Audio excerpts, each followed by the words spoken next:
Assalamualaikum, selamat datang ke Strata News. Dalam video ini kita akan menerangkan secara terperinci tentang hak milik Strata 1985 yang lebih dikenali sebagai Akta 318. Akta ini penting kerana ia membolehkan bangunan dan tanah-tanah dipecah kepada petak-petak individu, memberikan pemilik hak milik berasingan untuk setiap petak. Akta ini diluluskan pada 22 Mei 1985 dan berkuat kuasa pada 1 Jun 1985 menurut perintah yang dikeluarkan oleh Menteri dan diluluskan oleh Majlis Tanah Negara. Fokus utama akta ini adalah untuk memperkenalkan peraturan yang seragam mengenai hak milik strata di seluruh negeri di Malaysia, termasuk negeri-negeri di Semenanjung dan wilayah Persekutuan Putrajaya.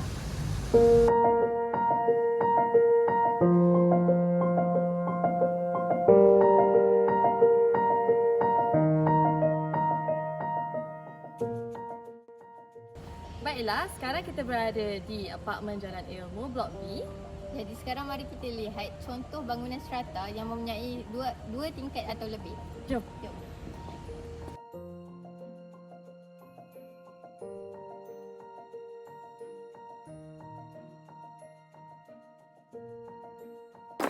Ini merupakan satu contoh di mana anda melihat terdapat beberapa unit dan unit ini merupakan milikan tunggal. Sebagai contoh, ini merupakan rumah Encik Hanif.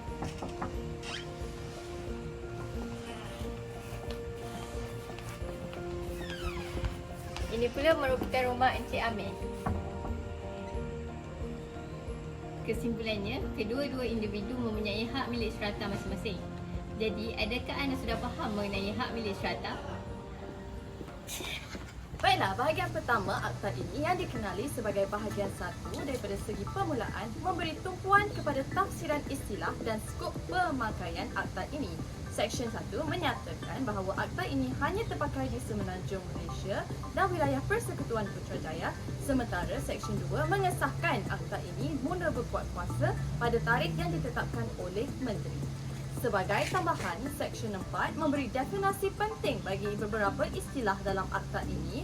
Sebagai contoh, petak bermaksud unit individu dalam bangunan yang dipecah bahagi dan harta bersama yang merujuk kepada bahagian-bahagian bangunan yang dikongsi oleh semua pemilik petak seperti lift, tangga, kawasan letak kereta, dan ini juga membentuk elemen asas untuk struktur pemilikan dalam bangunan strata. Selain itu, akta ini juga menjelaskan mengenai bangunan khas yang merujuk kepada bangunan yang diduduki sebelum Jun 1996. Istilah lain seperti Perbadanan Pengurusan dan Majlis juga dibincangkan dalam bahagian ini. Ini menjadikan asas yang penting dalam pengurusan bangunan strata. Seterusnya kita akan membincangi beberapa aspek yang lain, iaitu Baik, kita akan teruskan dengan bahagian 2 yang menjelaskan mengenai proses pecah bahagian bangunan atau tanah kepada petak-petak individu. Akta ini memberikan garis panduan yang jelas tentang bagaimana bangunan yang mempunyai 2 tingkat ataupun lebih dipecah bahagi kepada petak-petak. Ini dijelaskan dalam Seksyen 6 yang menyatakan bahawa bangunan yang memenuhi syarat boleh dipecah bahagi, iaitu mana-mana bangunan 2 tingkat atau lebih di atas tanah beri hak milik yang dipegang sebagai satu lot di bawah hak milik tetap. Setiap petak akan diberikan hak milik strata berasingan. Untuk memulakan proses pecah bahagian, pemilik tanah perlu memohon kepada pengarah tanah dan galian seperti yang dinyatakan dalam Seksyen 7. Permohonan ini boleh dilakukan walaupun bangunan tersebut belum siap sepenuhnya. Tetapi pemohon perlu memastikan bahawa pelan strata telah diluluskan oleh pihak berkuasa. Selain itu, Seksyen 9 memperincikan syarat-syarat yang perlu dipenuhi untuk mendapatkan kelulusan bagi pecah bahagian. Syarat-syarat ini termasuk pengesahan daripada juruukur tanah bahawa bangunan tersebut terletak sepenuhnya dalam sepadan lot tanah yang sah. Pemohon juga perlu memastikan bahawa pecah bahagian tersebut tidak melanggar sebarang sekatan kepentingan yang dikenakan ke atas tanah tersebut. Sebagai tambahan, jika permohonan ini tidak dibuat dalam tempoh yang ditetapkan atau jika pemilik gagal mematuhi syarat-syarat yang dinyatakan, pemilik tanah boleh dikenakan denda hingga RM100,000 seperti yang dijelaskan dalam Seksyen 8. Jadi, untuk penjelasan yang seterusnya, saya akan berikan kepada rakan saya. Seterusnya, untuk bahagian 3, pendaftaran hak milik strata. Setelah proses pecah bahagian diluluskan, pemilik tanah perlu memastikan hak milik strata didaftarkan untuk setiap petak yang dipecah bahagi. Ini diterangkan dalam bahagian 3 Akta yang meliputi Seksyen 15 hingga 19. Seksyen 15 menjelaskan bahawa penjabat pendaftaran tanah yang berkaitan bertanggungjawab untuk menyediakan dan menyelenggara daftar strata di mana setiap petak yang dipecah bahagi akan direkodkan. Ini penting kerana ia memastikan setiap pemilik petak memiliki bukti sah pemilikan mereka.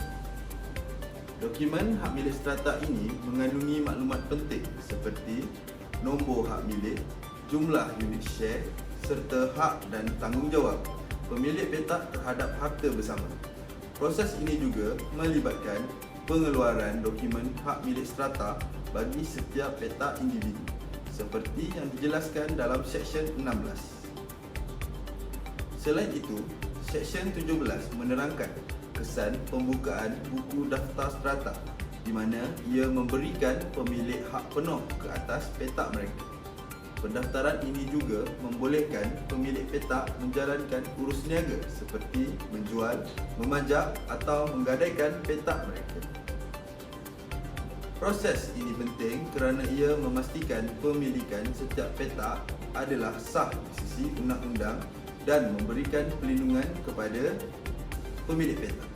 Berikut merupakan fakta-fakta yang perlu kita ketahui mengenai petak dan harta bersama di sebuah skim strata. Di sebuah skim strata terdapat 3 kategori iaitu kategori A, harta bersama, kategori B, petak dan kategori C di luar skim strata. Seterusnya, mari kita dengarkan daripada Syafiqah berkenaan bahagian 4. Seterusnya, kita akan teruskan dengan bahagian 4 dan 5, hak milik strata setelah siap dan pecahan atau penyatuan petak. Setelah bangunan siap sepenuhnya, pemilik tanah boleh memohon untuk mendapatkan hak milik strata bagi setiap petak individu. Bahagian 4 akta ini yang meliputi Seksyen 20 hingga 23 menjelaskan bahawa pemilik tanah boleh memohon kepada pengarah tanah untuk mengeluarkan hak milik strata setelah bangunan diperiksa dan diperakui layak diduduki. Pemilik juga perlu memastikan bahawa bangunan tersebut mematuhi semua syarat undang-undang yang berkaitan sebelum memohon hak milik strata. Sekiranya terdapat sebarang kegagalan dalam mematuhi syarat-syarat ini, hak milik strata tidak akan dikeluarkan sehingga semua keperluan dipenuhi. Selain itu, bahagian 5 akta ini yang merangkumi Seksyen 24 hingga 33 membenarkan pemilik petak untuk memohon pecahan atau penyatuan petak-petak.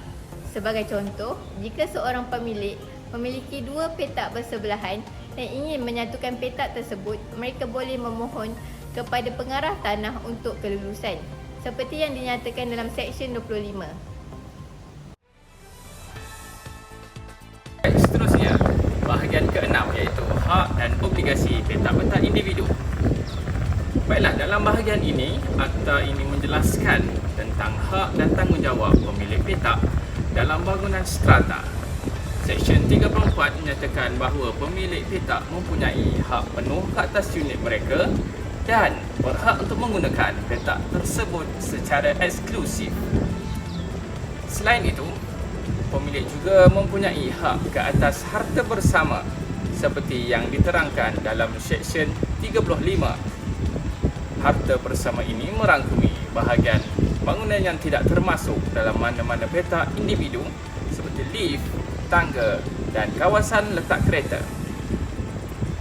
Seterusnya, tanggungjawab pemilik petak termasuk menyumbang kepada kumpulan wang pengurusan yang akan digunakan untuk menyelenggara harta bersama.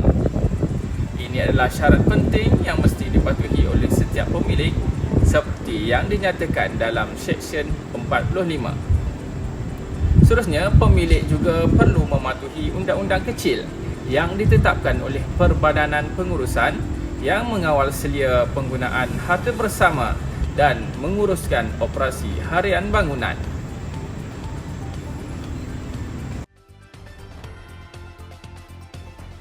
Seterusnya, kita akan melihat bahagian 7 dan 8, pengurusan bangunan dan penamatan pecah bahagian.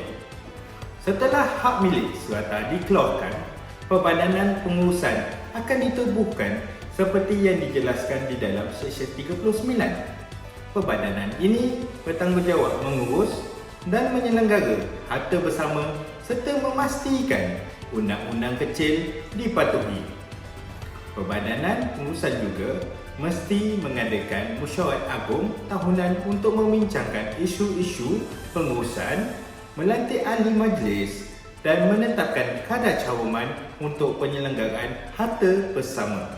Mesyuarat ini penting kerana ia memberikan ruang kepada pemilik petak untuk terlibat dalam pengurusan bangunan.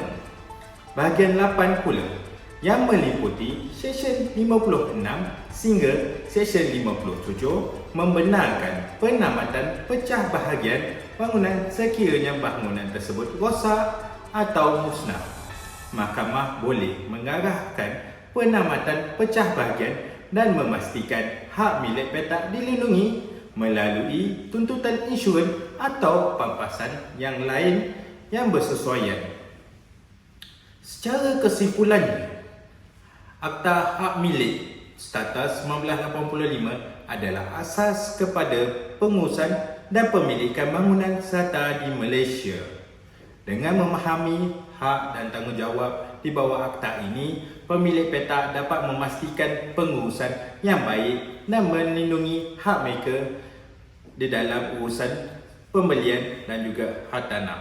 Jadi, adakah anda semua tahu akan pentingnya strata ini dan bagaimana akta ini dapat melindungi anda di dalam sebarang pembelian hak tanah?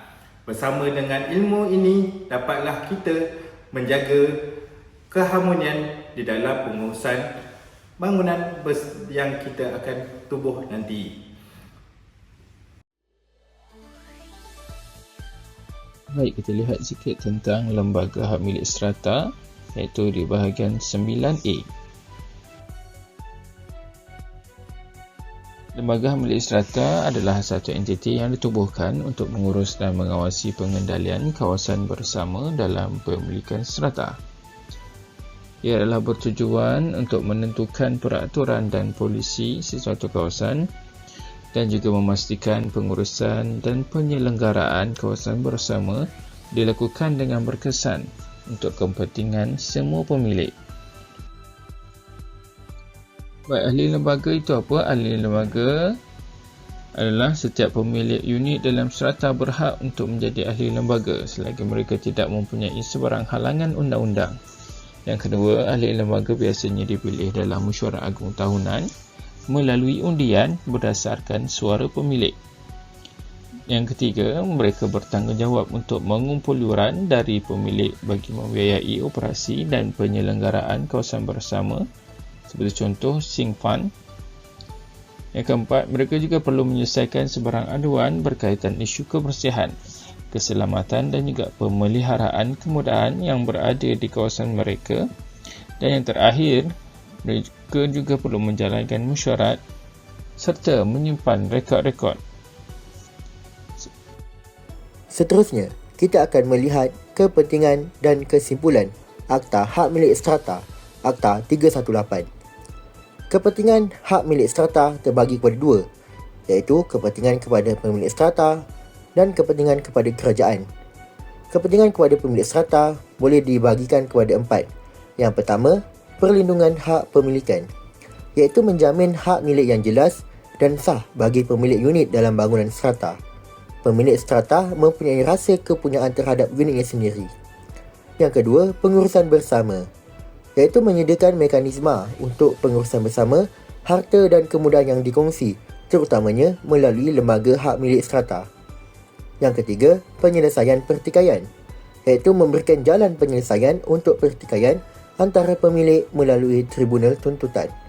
Dan yang keempat, peningkatan nilai hartanah, iaitu pemilik strata dapat meningkatkan hartanah melalui pengurusan yang baik dan penyelenggaraan berkualiti sehingga meningkatkan ketahanan bangunan atau rumah. Seterusnya, kepentingan kepada kerajaan. Yang pertama, pembangunan terancang. Ia dapat membantu dalam pengawalan dan perancangan pembangunan hartanah strata di kawasan bandar. Yang kedua, pendapatan hasil, iaitu meningkatkan pendapatan kerajaan melalui cukai harta dan bayaran yang berkaitan. Dan yang ketiga, penguatkuasaan undang-undang, memastikan pematuhan undang-undang dan peraturan yang berkaitan dengan pembangunan hartanah. Dan yang keempat, peningkatan kualiti hidup. Melalui peraturan yang ditetapkan, rakyat dapat menikmati hidup yang sejahtera. Akta ini memberikan struktur dan panduan yang jelas, memanfaatkan kedua-dua pemilik strata dan kerajaan dalam mencapai tujuan pembangunan yang lebih baik dan teratur. Kesimpulannya, akta ini memainkan peranan yang sangat penting dalam mengatur dan melindungi hak pemilik, penyewa dan pihak berkepentingan lain dalam pembangunan hartanah strata. Dengan menyediakan kerangka undang-undang yang jelas, akta ini memastikan pengurusan harta bersama yang lebih efisien dan adil, mengurangkan pertikaian dan meningkatkan nilai harta. Akta ini juga sudah beberapa kali dipinda dan kali terakhir ia dipinda pada tahun 2016. Akta ini membantu dalam perancangan dan pengawalan pembangunan yang teratur, sekaligus menyumbang kepada pendapatan negara melalui cukai dan bayaran lain. Secara keseluruhannya, Akta Hak Milik Strata tidak hanya memperkukuh hak pemilikan individu, tetapi juga menyokong pembangunan mampan dan penyampaian perkhidmatan awam yang lebih baik, menjadikannya asas penting dalam pembangunan persekitaran bandar yang berkualiti.